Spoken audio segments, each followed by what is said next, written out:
bisa saja kita hubungkan dengan kepentingan.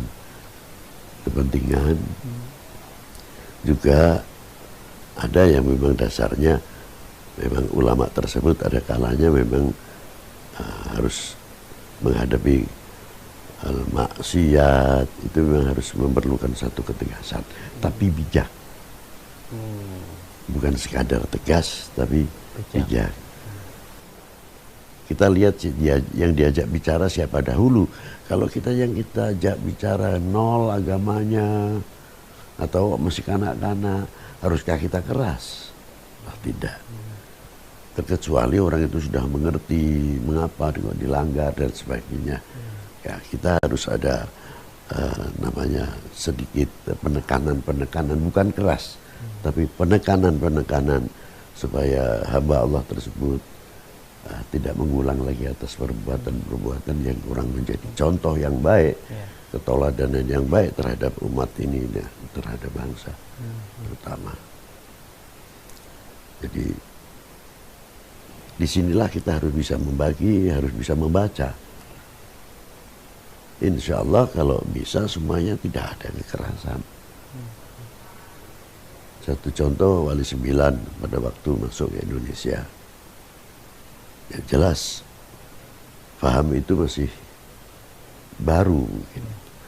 Tapi saya kagum kepada para beliau di zaman Penjajaran maupun di zaman Belambangan dulu, Ayah Sunan Giri Maulana Ishak, lalu di zaman Majapahit.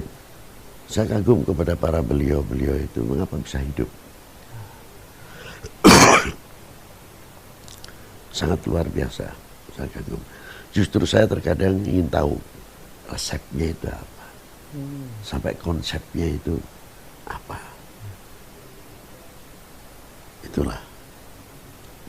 Ternyata para beliau itu mempunyai manajemen yang sudah rapi, dipersiapkan betul-betul. Ya, tidak cukup hanya persiapan, adaptasinya pun dipersiapkan oleh para beliau. Nah, para beliau cara berjuang untuk mengenal lebih tepat itu kan melalui dunia perdagangan.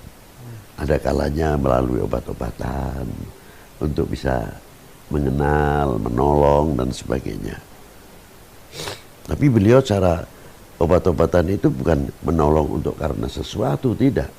Karena para ulama, para aulia itu sadar bahwa taufik wal hidayah bukan di tangan manusia. Taufik wal hidayah murni, mutlak di tangan yang maha kuasa. Kita itu hanya semata-mata ikhtiar menyampaikan. Itulah. Jadi sambil menyampaikan, sambil penuh berdoa. Semoga orang yang kami ajak bicara tersebut, semoga Allah Subhanahu wa taala memberikan taufik wal hidayahnya begitu. Ya.